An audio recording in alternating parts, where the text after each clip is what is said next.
Hello, this is Dr. Terry James Gingrass, and this is Dr. G's ADHD Chat, a show trying to make the world safe for ADHDers. I am a clinical psychologist and neuropsychologist. I'm also the parent of a couple of ADHD kids, and I married into a family full of ADHDers. And this was all in the days before ADHD was even a diagnosis in psych. And I'm not even sure why it's a psych diagnosis, come to think of it, but all psychological diagnoses are in the Diagnostic and Statistical Manual, and didn't used to be in. You didn't used to have ADHD included in as a diagnosis. Since they have a lot of, we're getting a lot more research. We're getting a lot of, a lot of new talents and abilities, new tests, new measures, all kinds of stuff to make it more smoother. I mean, ADHD is still going to be a problem because you've got a real different brain than the kind of brain that most of our society is designed for. A neurotypical brain, can sit quietly for hours in a class and not feel the need to jump up and start moving around. Our kids, not so much. Okay, so there's a big problem with all of that because I know I do have at least one neurotypical kid, and not a problem. Just hey, how's it going? Oh, that's fine. That kind of stuff. I didn't have to be on my toes and constantly alert and observing and all this other stuff. And as an ADHD parent, you really need to do that. As you probably noticed by now, punishment does not particularly work well with an ADHD child. The big deal being that ADHD is not a behavior problem, it's a neurologic condition. And it's characterized by lower levels of a couple of neurotransmitters, uh, dopamine being the primary one. That's the one that makes you feel good about having done something. And they are chronic ADHDers, that is, are chronically low on dopamine. So you get a kid who comes in, has had a crummy day at school, his dopamine levels are low, he's uncomfortable, and he could get into all kinds of difficulties if you don't understand what's going on, or if you're going to punish him for some behavioral problem. So what you need to do as a ADHD parent is you need to be a constant observer. You need to be watching your kid, learning to read his or her emotions, uh, getting information without making it sound like an inquisition, but about how their day went and all that, so all that sort of thing. And you need to be evaluating that. If you keep doing that, you will eventually be able to recognize this is going to be bad. We're going to have to slow things down, make everything nice and smooth. Don't ask for too much, and we'll make it to the next day. I mean, you've got to be able to do that, and that means you've got to know. You've got to have a lot of self knowledge. You've got to know what your tendencies are and what of those tendencies are likely to cause even more problems. I believe I've mentioned several times that I live in a community with a lot of retired and active duty military. And the guy who's used to having a bunch of junior enlisted types jump when he says jump, and uh, be immediately obedient and all that other stuff. That is not going to work well with your ADHD kid. Okay, yelling at him, giving him orders, all that stuff doesn't work, and so it's a waste of your time and energy. And it also, everybody has a favorite bad emotion. Okay, some people it's anxiety, some people it's depression, some people it's anger, frustration, guilt, I mean, name an emotion. Some people out there in the world have that as their favorite emotion. That's the one they tend to go to in a situation That's somehow not exactly what they expected. Problem with that is if you're upset and your child is upset, it's not going to work out very well. It's not going to be a good situation. So you need to know yourself. That's probably the first rule is you need to know yourself and what your favorite bad emotion is and um, how that works and how you can identify it early so you can control the impulse. Okay, the emotion gets us all ready to do something, and we've got to, as ADHD parents, we've got to know better than to just let ourselves have the luxury of yelling, screaming, and jumping up and down or whatever your favorite bad emotion is. But you've got to know yourself. You've got to be a keen observer of your child. And sometimes people even go to the I don't know if there's an extreme, but they actually are monitoring. Monitoring gives you a really good, and at least the better you get at it, scientific picture of your child's behavioral and emotional ups and downs. Okay, if I've forgotten who said it, but if you're not measuring it, you can't control it. Uh, and I'm not saying everybody needs to do that, but probably a lot of us would have had an easier life if we had done it that way. Uh, I mean, it's fairly simple if you just think of emotional arousal and give it just a 10-point scale, say 1 to 10.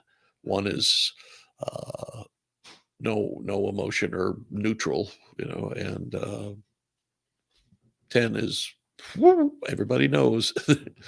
And if you just start find yourself use your day timer or whatever thing you use to manage time, and you can just put a number in for each hour that you're around your child, and from that you can get a picture kind of when things start to go bad. But it's sounds dorky. I know, and a real like I've got time to do that kind of stuff, but it is helpful if you actually start doing it. None of the stuff I'm selling is you absolutely have to do that, but it could make your life easier. And just observing, evaluating, and then you know what's your plan. Okay, he's on the verge or she's on the verge. Pretty soon there's going to be a temper tantrum, or there's going to be a door slammed or something like that. So what do you do about that? You need to have a plan for that. And part of that plan is based on where you are in terms of all the things you have to teach your ADHD child. Okay, one of the biggies you have to do is teach emotional regulation. And emotional regulation is recognizing that we have control over our emotions. It's not because we're passive recipients of all the nasty things that happen in the world. It's that based on our belief system, and we all got a belief system. Uh, Based on our belief system, uh, that's how we react with the world, and that's how we generate our emotions. Okay, and you have to get a basic feeling for that. That's what you probably heard of cognitive behavior therapy. Um, it's kind of taken over as the main therapy that pretty much everybody uh, who's a professional does anymore. Nobody does psychodynamic, or nobody really does behavioral anymore. Um, and these are all schools of psychotherapy, but you don't get um, a free pass on any of this stuff. You have to know, what are you going to teach your kid about emotions? Okay. Cognitive behavior approach is that emotions are caused by the way we think about things. And there are patterns about the way we think about things that result in us having a favorite bad emotion. Is that okay? See how that works? And so, but we can control our emotions. The minute we relieve ourselves of the notion that life, the world, uh, somebody else caused the emotion, we are in control. We have better control. And what you want with your child is that he or she recognizes that they're on the verge of having some kind of a problem emotionally. They're going to have a temper tantrum, for example. Teach them that there are interventions that will help that, and especially with the whole dopamine deficient kind of approach, you there's things they can do that increase dopamine, and one of the best ones and most consistent ones is some kind of movement exercise. You know, push-ups, sit-ups, squats, go for a walk, go for a run, uh, do 10 minutes of intense dancing, anything, even patting a dog actually increases dopamine. So, that you have to have some kind of a signal to them that, hey, you've got to, got to intervene here. You got to slow it down. But that implies that you have already taught them about that. And there's a lot of things you have to teach an ADHD child that it would be nice if you taught your neurotypical kids, but it's not as essential. Um, but an ADHD kid knows and needs to know about emotional regulation, that he has control of emotions, that there are certain things he can do, and exercise or increasing dopamine levels that way is one way to do it. Another way to do it is to learn a meditation strategy, or what we used to call relaxation training. Is that, hey, just slow, relaxed breaths. Just inhale for a count of 4, hold it for a count of 4, exhale for a count of 4, hold it for a count of 4. Da da da da da. That's Foursquare breathing technique. It's problem with it is that it's simple to understand and it's relatively simple to teach, but it takes way more practice than some of the other techniques. But I am this is not the time for me to go into every technique I know about, because I'm an old behavioral medicine guy and I used to do all kinds of mind body stuff. So, um, there are dozens, at least, if not thousands, of different relaxation techniques or meditation techniques. You just have to learn the ones that work for you, that fit the way you think about the world, and that sort of stuff, which may not be the same as the way your child thinks about the world. Okay, so next thing you need to know about is how to manage projects, how to get things done. And that's also a trainable thing. I mean, thing that people, the mistake people make is a lot of times will work too long. They will, don't just keep going until the job's done. No, no, no. The better way, the way to have less screaming and fussing, is Pomodoro kind of method, where you set like a, a timer of some sort that's visible that they can see. There are, if you get into the ADHD supply companies and that sort of stuff, there are some neat things that you can do for timing. One of them is the time timer, I think it's called, and it shows you, how the time is going away. So, set it for 30 minutes, do homework for 30 minutes, then take a 10-minute break, time that as well, and then come back and do another half hour and so on. That's one of the ways of doing it. And that's just for the average daily stuff, like doing daily homework and that kind of thing. The other thing you need to know about projects, though, is if it's something bigger, something like, I don't know, say a book report, that can seem like a big deal for a ADHD kid.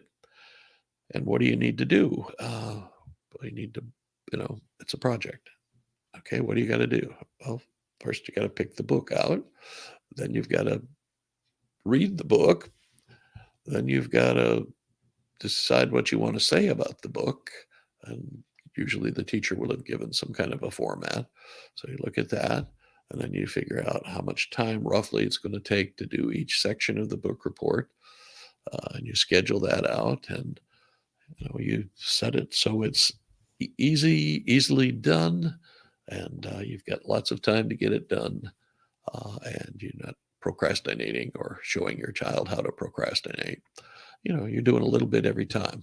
That's the sort of the secret in all project management. It's a little bit all the time, every day, say, make, adds up to a project being completed. Uh, and the trickier one, I guess, is teaching them how to evaluate decisions. ADHDs are known to be impulsive. And as and they do impulsive things, and first it's not a big deal, or like my youngest thought it would be a cool idea uh, to be towed on his skateboard by a friend of his who was riding a bicycle, and they had a water ski rope that they hooked to his bicycle, and my son held onto it, and they went whizzing through the neighborhood where we all have gravel driveways, so we always have a lot of little rocks and junk on the road, and he hit one of those rocks and took a spill, broke his collarbone, and we didn't know about it until he broke his collarbone. Then, but that's not really great judgment. And as they get older, the leaps get a little worse. There are some things you can teach them about evaluating choices. Probably won't be fast enough to do it when they're playing or that sort of thing. But big life decisions, they need to know how to evaluate. What are the good things that can happen if I do this? What are the bad things that are going to happen with this? And compare. How do you compare and contrast and all that sort of thing? So you say, this is I can do this. This is not a big deal. The other, one of the big things is ADHDers. I keep talking about this. They get 70 critical comments every day on the average. That means that some get more and some get less. But you have the job of being a cheerleader for your kid. And by that, I mean, find something they do well and give them a pat on the back for doing it. Okay. I mean, these kids all have some talents, some of them are in art, some of them are in music, some of them are, you just name a given area. Some of them are even great accountants, which surprises me, but they are great. My mother-in-law was a great accountant, believe it or not. Anyway, the deal is that they may not fit the kind of program you had planned for them, but they have skills and they have talents and they have abilities, and you need to catch those. You need to be aware of those, and you need to be also aware that you have some hopes and dreams and stuff for your child that's not the same probably that your child has as a hope and a dream.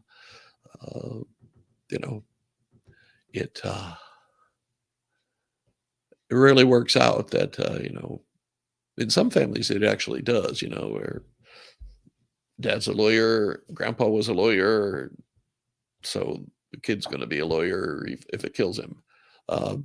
And sometimes that works out, but sometimes it's like, you're just life is different for each generation, and some of the plans you might have hoped for your kid are not going to work out in this given environment.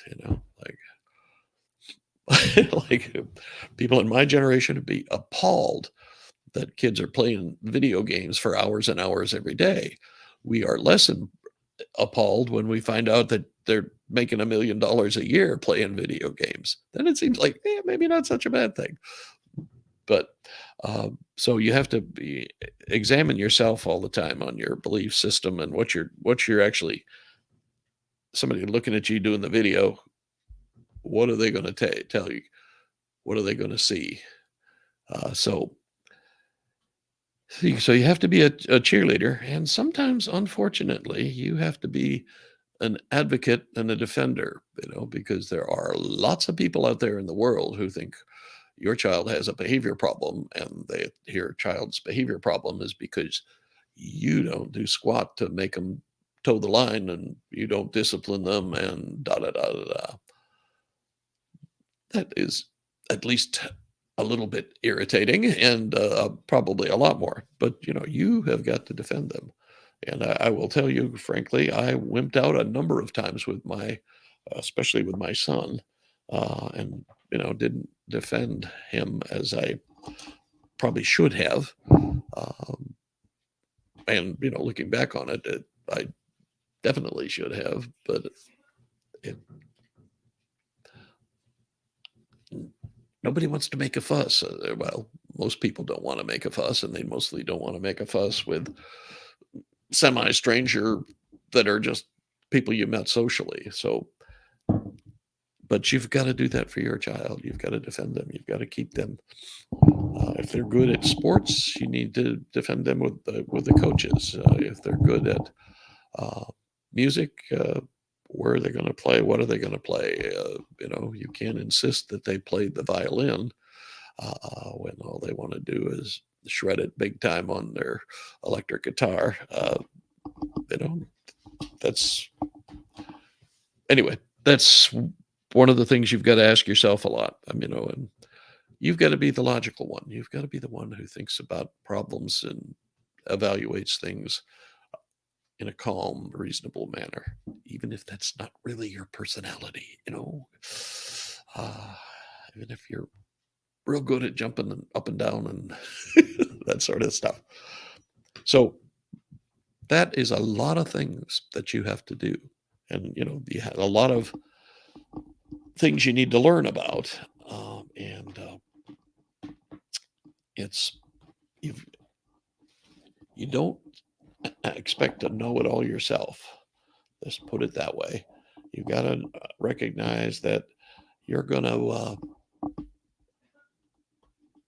need some help. You're going to need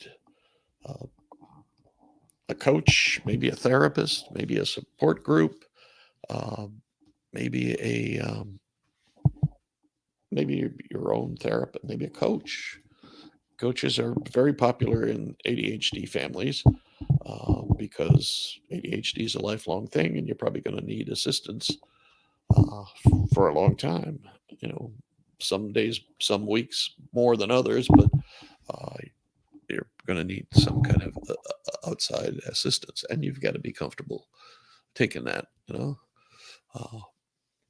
you can't be worried about what people will think, or that your dad would be appalled that you're seeing a coach, or that sort of thing. Anyway, so it's complicated. There's a lot to it, and you've got to do the best you can. Obviously, your kid will pay for it one way or the other, and you want to set it up so that he or she has a reasonable chance to make an adjustment and learn to adjust to the neurotypical society that he or she is part of. Okay, I'm Terry James Gingras, a clinician, a clinical psychologist and neuropsychologist.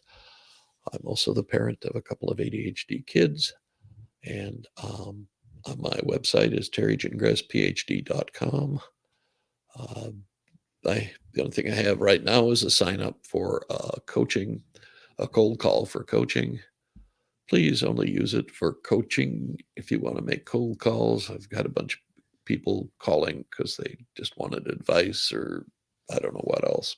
But that's my problem, not yours. And I am going to start a membership group in a while, as soon as I get all the tech worked out, which is my my biggest problem with this whole internet stuff. I love, the ease of doing certain things, but uh, for a membership group, I've got to put some pieces together, and as soon as I get them put together, I'll start letting you know.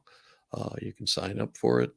It's Membership groups are the easiest way to get with a bunch of like-minded people who are in a lot of the same situation. And usually what I would be doing is like every month I do a Q&A session. Every month I do some kind of a presentation. Um, and there are a couple of other things that we will add, which will vary from time to time. But anyway, so stay watching for that. If you decide you need coaching, let me know, and we'll talk about it and see if we can stand each other and do some good stuff together. Alrighty, I will see you next time.